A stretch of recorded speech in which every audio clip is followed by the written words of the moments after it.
Okay, so we're back.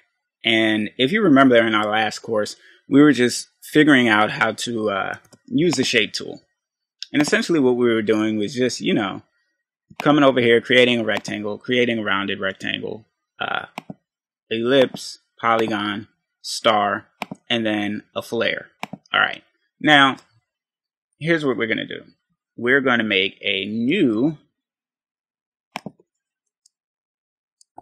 artboard. We're going to delete these off.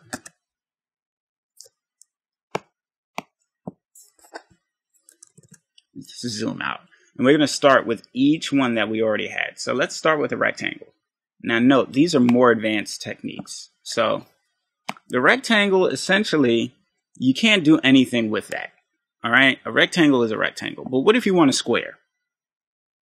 If you want a square, what you do is when you click, you hold down your shift key and it will automatically keep each side equal in distance as you drag it out. Instead of you having to play the guessing game by not holding it and trying to get it exactly how you think it might be. Which 9 times out of 10, even though it looks this way, it's probably not going to be the proper sizing. So let's look at this. If you look right here in our info window, and this is how you can tell. You can go to window, and then you go to info. If you select an object on the screen, it will tell you the width and the height of that particular object. So let's select this object, the square we just created without holding the shift key. And we find out, even though it looks like a square, it's actually a rectangle, which is just the width is 134 and the height is 130. But if we were to click the one where we held the shift key down, you'll notice the width and the height are both 186. Now, you may want a specific width and height, and you may not want to, let's say you have this perfect square, but you want it to be 123 by 123. You don't want to continue to do this to try and figure out once you're close enough. It's time consuming, right? Even though you can do it, it's time consuming. So what you do is you take your rectangle tool, you click one time on your artboard, and your options box is going to come up.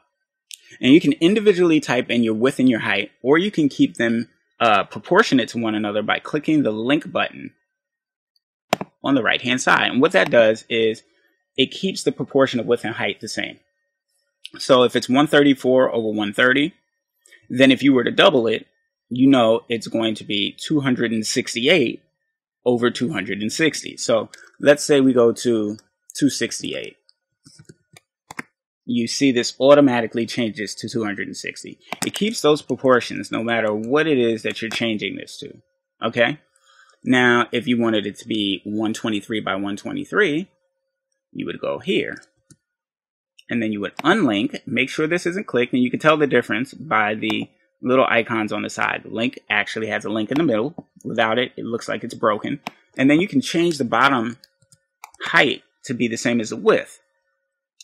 And then you can click this to maintain those proportions. And then you can actually change that number. And as you do it, you'll notice that they both change at the same rate, same time, staying proportionate to one another exactly. So if we were to click 123 like we spoke of before and click OK, now we have a rectangle that's a square that is perfectly set at the 123 that we originally wanted. And once you click on it, if you look in your info panel, you'll notice the exact size. And you can do this for any shape. You click on there, you'll be able to specify the details behind that shape. So we're going to get rid of these rectangles. Now we're going to go to the rounded rectangle. If you click and you hold this and do not release, and you hit your up and down arrow keys, you can see that the edges of the rectangle, the rounded rectangle, will change and become more round. It's because you're increasing the radius. The more upward you hold it, the more rounded the radius becomes. If you hold it down on your arrow keys, the less round it becomes. You decrease the radius. Increases up, decreases down, or if you want to go completely flat, you hit the left arrow key, and round, completely round, you hit the right arrow key. You let go, you have a rounded rectangle. Again, 2 anchor points, just like in our regular rounded rectangle. But these are the same exact shape. It may not look like it at initial glance, but they are both the same exact shape, just different radiuses. Okay, now if you wanted to create this, you can also click on the board. Same thing with the square or the rectangle. You can specify your width and your height, and then you can specify the radius that you want. So we can do 140 by 140. Let's take this proportion off, 140 by 140. And let's say we want a corner radius of 25. We click OK, and we'll see that we now have a corner radius of 25. 140 by 140, but our radius is 25. Okay, same thing as the rectangle tool. This just rounds your corners and gives you the option for the radius of your corners. All right, so then we're going to move on to our ellipse tool. Same thing. You can hold down the shift key if you want a circle, just like you wanted a square. And as you drag it out, it will remain in perfect proportion all the way around. If you look in your info panel, which I still have up right below us, you'll notice it is perfectly rounded. And you can change this, and as you do it, you'll notice it flexes and shifts. But if you let it go, you'll notice how the height and the width vary in your info panel, which means it's not a perfect circle. All right? And you can also click, and it will give you the same options. And we already know how we can change the width and the height. We can also constrain the proportions, or we can not constrain them, and we can click OK, and we will have the circle that we're looking for. All right? Let's get rid of these. And we're going to go down to our polygon. And once you click the polygon, this is very, very, very similar to how our rounded rectangle works. But when you use the up and down arrow keys, it adds more sides. And when you go down on your arrow, it takes away the sides. So ultimately, you can end up with a triangle, at least, because that's the minimum for a polygon, or square, and so on and so forth, until you get so many sides where it almost appears that it's a circle. And you can tell these are each straight lines. Although they may appear to be round, you can tell by the anchor points. These are each straight points. But you can add more, you can detract or take away just by simply clicking the down arrow key. So let's try it again. Let's decrease. You can just hold this down.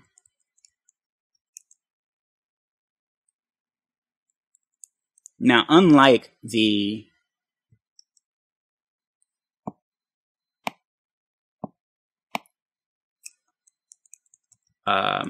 rounded rectangle tool, unlike that, I'm sorry for that pause, but unlike the rounded rectangle tool, you cannot click left or right to go from one extreme to the next, because there is no maximum extreme really for the polygon. You can keep going indefinitely. So we can continue to decrease these sides, and you'll notice that it changes accordingly. Or we can, again, click on the table.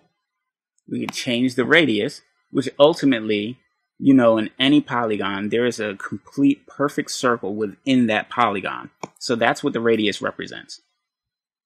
And it represents the radius from the center point out to that perfect circle. And then you just select how many sides you want to be around that circle, evenly distributed. So if we were to click 18 sides for a 100 radius circle, this is what we get. 18 sides, and the circle is a radius of 100 from here to here. Okay? So that's how you work the polygon tool. And then star tool, very, very similar to the polygon tool. With the star tool, you click and you drag out. You can actually add more sides, and they add points as opposed to just flat lines. It's adding more star points. Again, you can add an unlimited number. You can decrease it similarly to how you decrease the polygon and end up with a triangle. And of course, that's totally up to you. So let's show you what that looks like when we decrease it enough to get our triangle. Now you'll notice there's one slight difference. If you have a polygon and you decrease it to a triangle, if you were to delete an anchor point, you immediately collapse that triangle. However, when you use a star tool to make a triangle, it actually gives you an additional 3 anchor points. And this is because it's coming based off of a star tool. So if you don't want to have to deal with those anchor points, use the polygon tool to actually create your triangle. Okay? And you can also change the directions that you're creating it in and keep it aligned straight or to a specific angle by holding down the shift key as you're rotating it out. So let's use the star tool. Let's create a triangle. And we hold the shift key. You'll notice how it snaps straight. And then if we let go, we can manipulate using our transform tools, and we can change the direction by holding our shift key down to precise angles based off 45 degrees. All right, so that's how we use our star tool. But there's also another option for the star tool. If we were to click our star tool, and just like any other of these tools, we click on the panel, we get our radius. Now we get 2 radiuses for the star tool. We get an inner radius, like we had for our polygon, but then we need an outer radius, which is our first radius, which covers the radius around the points or the edges where the star pokes out at its farthest point. So we can select our big radius, our small radius, and then the number of points. So let's say we want 10 points, and we want our big radius to be 50, our small to be 25, and we click OK. This is what we get. Okay, now let me show you a variation of that. You can go extreme, and we can click this, and let's say we want our big radius to be 200, and want this little radius to be like 5, and we want it to have 30 points. Now we have an extreme variation of it. It almost looks like a sunburst, right? So you can see how you can manipulate and create different points off of that. All right. Now remember, once you've done that, you can always change your points holding the up or down arrow keys, and it will change the amount of points that are on your star. All right, so now that we've gotten past the star tool, let's go on to the nasty little flare tool, which you will highly disappoint me if you ever start using this. All right, remember before we clicked out and we had our flare tool come up. Similar to any other tool, if we hit the up and down arrow key, we add more light rays to our flare tool.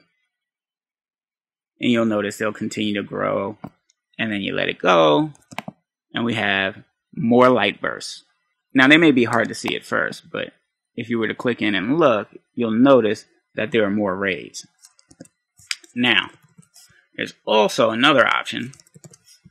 When you're clicking this, if you click, and while it's still highlighted, click another point before you just click off of it, you can also change the light flares that come off of it. You know, when you look in the sun, there are these little color flares that hit you in the eye. This is exactly what this is doing. It's trying to recreate that effect. I think it is horrible and hideous. I never really liked how it looked.